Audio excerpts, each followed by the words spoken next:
Demak, Milliy sertifikat kitobidan misollarni ko'rishda davom etamiz. 30-misolgacha biz ko'rganmiz. Bugun 31-misoldan boshlar ekan. 31-misolda aytyapti: 3 ning eksinchisi barobar 81 taqsim 4 va 3 ning yigirmanchisi barobar 12 bo'lsa, bizda x plus y ning qiymatini so'rayapti. Demak, men bu ikkalasini ko'paytirib oladigan bo'lsam, chunki menga x plus y hosil bo'lishi uchun darajalarni ko'paytirsamgina darajalarni bir-biriga qo'shgan bo'laman. Ikkalasini ko'paytirib olsam, 3 ning eksinchisi ko'paygan 3 ning yigirmanchisi barobar 81 taqsim 4 ko'paygan 12 bo'lib qoladi. 12 bilan 4 ni qisqartirsam bu yoqda 3 qoladi. 3 eksinchisi 3 yigirmanchisiga ko'paytirsam 3 x plus yigirmanchisi bo'ladi. Demak, mana bu 81 manda 3 ni 4-chisi, 3 esa 3 birinchisi bo'ladi. Demak, manda 3 ning x plus yigirmanchisi barobar 3 ning 5-chisi bo'lib qolar ekan. Ikkalasi ham 3 ning darajasi bo'lgan uchun 3 larni tashlab olsam, x plus y barobar 5 chiqar ekan. Demak, javobimiz 5 D javobda ekan. Keyingi misol, 32-misolda 2 ning eksinchisi barobar a va 5 ning eksinchisi barobar b bo'lsa, 40 ning eksinchisini a va b orqali ifodalang deyapti. Demak, biz avval bunda 40 ni tub ko'paytuvchiga ajratishimiz kerak bo'ladi. Chunki 40 ni man bor narsalar, ya'ni 2 ning eksinchisi va 5 ning eksinchisi ko'rinishida yozib olishim kerak. U uchun 40 ni ajrataman. 2 ni ajratsam 20 bo'ladi, 2 ga bo'lsam 10 bo'ladi, 2 ga bo'lsam 5 bo'ladi, 5 ga bo'lsam 1 bo'ladi. Demak, 40 manda 2 ning kubi ko'paytirilgan 5 ning birinchisi ekan. Mana 40 ni yozib oldim, faqat 2 va 5 ning darajasi ko'rinishdi. Menda ham misol shartida 2 va 5 ning eksinchilarini beruvdi. Demak, ana endi keltirib qo'yadigan bo'lsam, 2 ning 3-chisi ko'paytirilgan 5 ning birinchisining eksinchisi bo'lib qolar ekan. Ana endi buni darajaga oshirish xossasidan foydalanib 2 ning 3 eksinchisi ko'paytirilgan 5 ning eksinchisi ko'rinishida yozib bilaman. Ana endi menda 2 ning eksinchisi a bo'lsa, 2 ning 3 eksinchisi a ning kubi bo'ladi. 5 eksinchisi b, 5 eksinchisi o'rniga b ni shunday keltirib qo'ysam, a kub ko'paytirilgan b ifoda hosil bo'lar ekan. Bu D javobda turibdi. 33-misolga o'tamiz. Bu misolda 8 a-inchisi plus 4 ning a-inchisi taqsim 6 ning a-inchisi plus 3 ning a-inchisi barobar 9 taqsim 16 deyapti. Demak, men topishim kerak ekan. Mana bu 8 a-inchisini 4 ning a-inchisi ko'paytirilgan 2 ning a-inchisi qilishga haqqim bor. Plus 4 ning a-inchisini o'zi taqsim. Endi mana bu 6 ning a-inchisini ham 3 ning a-inchisi ko'paygan 2 ning a-inchisi qilaman. Maqsad menda bir xil ko'paytuvchilarni qavsdan tashqariga olib chiqish. Plus 3 ning a-inchisi teng 9 taqsim 16. Mana bu ikkalasidan 4 ning a-inchisini olib chiqadigan bo'lsam, 2 ning a-inchisi plus 1 bo'lar ekan. Pastdan 3 ning a-inchisini olib chiqadigan bo'lsam, barobar emas, 3 ning a-inchisini olib chiqadigan bo'lsam, yana 2 ning a-inchisi plus 1 bo'lar ekan. Barobar bu yoq 9 taqsim 16. Ana endi surat mahrajda 2 ning a-inchisi plus 1lar bir xil bo'ldi. Qisqartirib oladigan bo'lsam, 4 ning a-inchisi taqsim 3 ning a-inchisi barobar 9 taqsim 16 bo'lar ekan. Ana endi mana bu 9 taqsim 16 bo'lgandan keyin men buni 3 taqsim 4 ning minus a-inchisi qilishim kerak. Chunki 3 ning darajasi suratda, 4 ning darajasi mahrajda. 3 taqsim 4 ning minus a-inchisi teng mana bu 9 taqsim 16 ni 3 taqsim 4 ning kvadrat qilsam bo'ladi. Ana endi 3 taqsim 4lar bir xil, asoslar bir xil bo'lgandan keyin darajalarni bir-biriga tenglashtiraman. Minus a barobar 2 qilib bu yerdan topadigan bo'lsam, minus 2 chiqar ekan. Javobim B javobda turibdi.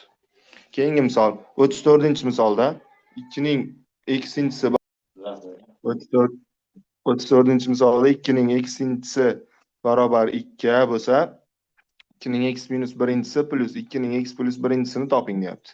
Demak, men 2 ning x minus birinchisini 2 ning eksinchisi taqsim 2 qilishga haqqim bor daraja xossalaridan, plus 2 ning x plus birinchisini 2 ning eksinchisi ko'paygan 2 qilishga haqqim bor. Ana endi menda shartda aytayotgandi 2 ning eksinchisi barobar 2. Demak, mana bu 2 ning eksinchisi o'rniga ham 2 taqsim 2 plus. Mana bu 2 ning eksinchisi o'rniga ham 2 ni qo'yadigan bo'lsam, 2 ko'paygan 2 bo'lib qoladi. Mana bu ikkilarni qisqartiradigan bo'lsam, a plus 4a bo'lib, javobim 5a chiqar ekan. Bu ham D javobda turibdi. 35-misolga o'tdik. 35-misolda a ning 3 taqsim 5-chisi ko'paytirilgan b ning 4 taqsim 3-chisi, demak a ning 3 taqsim 5-chisi ko'paytirilgan b ning 4 taqsim 3-chisi ko'pcha taqsim b ning minus 2 taqsim 3-chisi ko'paygan a ning minus 2 taqsim 5-chisini hisoblang deyapti. Demak, men bilaman bo'lganda darajalarni bir-biridan ayirishim kerak. Demak, buni faqat uni sharti asoslari bir xil bo'lishi kerak. Ya'ni men a ni darajaligidan b ni darajaligini ayira olmayman. Mana bu a darajasidan a darajasini ayirsam bo'ladi. Demak, a ning 3 taqsim 5-chisidan ayiraman minus 2 taqsim 5 ni. Ko'paytiraman bu yoq b ni 4 taqsim 3-chisidan ayiraman minus 2 taqsim 3 ni. Buni hisoblaydigan bo'lsak, bu yoq a ning 5 taqsim 5-chisi ko'paytirilgan bu yoq b ning 6 taqsim 3-chisi bo'lar ekan. Demak, a ni 5 taqsim 5-chisi a ni o'zi, b ni 6 taqsim 3-chisi b ni kvadrati bo'lar ekan. Javobimiz C javobda turibdi. 36-misolda 2 taqsim 3 ning minus ikkinchisi minus 1 taqsim 4 ning minus birinchisining minus birinchisi ko'paygan 49 ni hisoblashim kerak. Demak, men bilaman mana a ning minus ikkinchisi degani bu 1 taqsim a kvadrat. Bu narsa kasrlarda bo'ladigan bo'lsa 2 taqsim 3 ning minus ikkinchisi degani 3 bilan 2 ni o'rnini almashtiraman, 3 taqsim 2 ning mana plyus darajaga o'tib qoladi. 3 taqsim 2 ning kvadrati bo'lib qoladi. 2 taqsim 3 ning minus ikkinchisini o'rniga men 3 taqsim 2 ning kvadratini qo'yar ekanman minus. Endi mana bu 1 taqsim 4 ning minus birinchisi kelyapti, 4 ning birinchisi degan. Shuning ham minus birinchisi ekan. Endi mana 3 taqsim 2 ni kvadrati menda 9 taqsim 4 minus 4 ni o'zi minus birinchisi. Mana bunga 4 ta makhraj beradigan bo'lsam, bu yoq minus 7 taqsim 4 ning minus birinchisi bo'ladi. Surat makhrajini alishtirib olsam minus birinchi daraja kelyapti, chunki minus 4 taqsim 7 kelar. Endi mana shu minus 4 taqsim 7 ni 49 ga ko'paytirishim kerak. 49 bilan 7 ni qisqartirsam 7, minus 4 ni 7 ga ko'paytirsam minus 28. Javobimiz B javob. 37-misolda 0 dan kichik a kichik 1, b esa 1 dan katta bo'lsa, quyidagilardan qaysi biri albatta to'g'ri. Demak, albatta to'g'ri degani a va b ni o'rniga ixtiyoriy sonni qo'ysam ham tengligim to'g'ri chiqaverish kerak. Demak, a javobdan boshlaydigan bo'lsam, qaranglar. A kvadrat ko'paygan b kub katta deyapti, b kub b4 a kubdan deyapti. Demak, bu joyda mana bu ikkita shartim bor. Demak, 0 bu bir orasida biron bir son olsam, masalan 0.5. 1 dan katta bitta son olsam, masalan 2, shu shartlar bo'yicha tekshirib ko'radigan bo'lsam, qaranglar. A kvadrat A kubdan katta deyapti. Demak, A kvadrat kichik A kub bo'lsa, bu xato. Chunki menda 0 bir orasidagi sonni kvadrati 0 bir orasidagi sonni kubidan kichkina bo'lmaydi, katta bo'ladi. Masalan, 0.5 da tekshirib ko'radigan bo'lsak, 0.5 kvadrat 0.25, 0.5 kubi menda 0.125. Demak, bu yoq katta bo'ladi. O'z-o'zidan ko'rinib turibdi, javob xato. B javobga o'tadigan bo'lsak, AB kvadrat katta A kvadrat B deyapti. Bunda A kvadratdan kichkina deyapti. Bu ham xato. 0 bir orasidagi son ning o'zi uning kvadratdan hech qachon kichkina bo'lmaydi. Bu qaysidir qiymatlarida to'g'ri bo'lishi mumkin. Masalan, B kattaroq son bo'lsa, masalan 10, 15 taqa sonlar bo'lsa to'g'ri chiqishi mumkin, lekin men shartida aytaman, qaysi biri albatta to'g'ri. Ya'ni A va B ni o'rniga ixtiyoriy son qo'ysam to'g'ri bo'lishi. C javobga o'tsam, A kub katta A kvadrat deyapti. Bu to'g'ri. Chunki 0 bir orasidagi son boya ko'rdik mana. A kub A kvadratdan kichkina bo'ldi. Endi keyingi sharti B kvadrat B kubdan kichkina. Bu ham to'g'ri. 1 dan katta ixtiyoriy sonning kvadrati uning kubidan kichkinadir.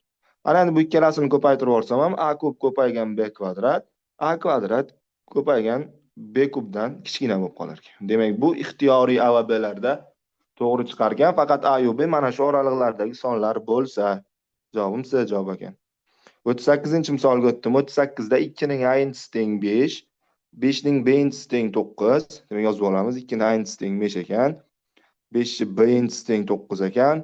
3 c-inchisi teng 32 bo'lsa, A ko'paygan B ko'paygan C ning qiymatini so'rayapti. Demak, ko'paytirib olaman bilan. Bir-biriga ko'paytirib oladigan bo'lsam, 2 ning aynisi, 5 ni b-inchisi, 3 c-inchisi barobar 5, 9, 32 bo'ladi. Demak, bundan kelib chiqadi. 5 ni b-inchisini 5 ga tenglashtirsam, B teng 1. 3 c-inchisini 9 ga tenglashtirsam, C teng 2. 2 ni aynisini 32 ga tenglashtirsam, A teng 5. Mendan A ko'paygan, B ko'paygan C ni so'rayapti. Buni hisoblasam 10 chiqar ekan. 39 ga o'tdik. 39-misolda 360 ning kubi ko'paygan 100 ning kvadrat taqsim 90 ning 4-inchisi ko'paygan 80 ning kvadratini hisoblang deyapti. Demak, men uchun alohida hammasini ko'paytirishga ajrataman. Birinchi 360 ajratadigan bo'lsam, 360 menda 2, 182, 92, 45, 3, 15, 3, 5, 5, 1 bo'lar ekan. Ya'ni 360 menda 2 ning kubi, 3 ning kvadrati ko'paygan 5 ekan. O'rniga qo'yaman 2 ning kubi, 3 ning kvadrati ko'paygan 5 ning 3-inchisi ko'paytirilgan. 100 ni bilaman, men 2 ning kvadrati ko'paygan 5 ning kvadrati. Ning kvadrati taqsim. Ana 90 ni ajratishim kerak. 90 ni ajratadigan bo'lsam, 2 ko'paygan 3 kvadrati ko'paygan 5 bo'lar ekan. Buning ham 4-inchisi ko'paytirilgan. 80 ni ajratadigan bo'lsam, bu 2 ning 4-inchisi ko'paygan 5 ning 1-inchisining kvadrati. Endi hammasini qavslarni ochib yuboraman. Men buni ochadigan bo'lsam, 2 ning 9-inchisi, 3 ning 6-inchisi, 5 ning kubi bo'ladi. Ko'paytirilgan. Bu yog'i esa 2 ning 4-inchisi, 5 ning 4-inchisi taqsim. Mahrajga o'tadigan bo'lsam, 2 ning 4-si, 3 ning 8-si, 5 ning 4-si ko'paytirilgan. Bu yoq 2 ning 8-si 5 ning kvadrati bo'ladi. Endi e'tibor bersam, 2 ning 9-si, 2 ning 4-si mana 2 ning 13-si suratda, 2 ning 4-si, 2 ning 8-si, 2 ning 12-si mahrajda. Demak, hammasini qisqartirib yuboradigan bo'lsam, suratda 2 qolib ketadi. 3 ga o'tadigan bo'lsam, 3 ning 6-si, mahrajda 3 ning 8-si. Bularni qisqartirsam, mahrajda 3 ning kvadrati, ya'ni 9 qolib ketadi. Suratda 5 ning kubi, 5 ning 4-si, 5 7-si, 5 ning 4-si, 5 ning kvadrati bu 5 ning 6-si. Bularni qisqartirib yuborsam, tepada 5 qolib ketar ekan. Demak, tepada 2 karra 5 qoldi. Pastda esa 9. 2 ni 5 ga ko'paytirsak 10. Javobim 10 taqsim 9 bo'lar ekan. Demak, navbatdagi video yechimlar bizda tayyor bo'ldi. Keyingi video yechimlarni o'tkazib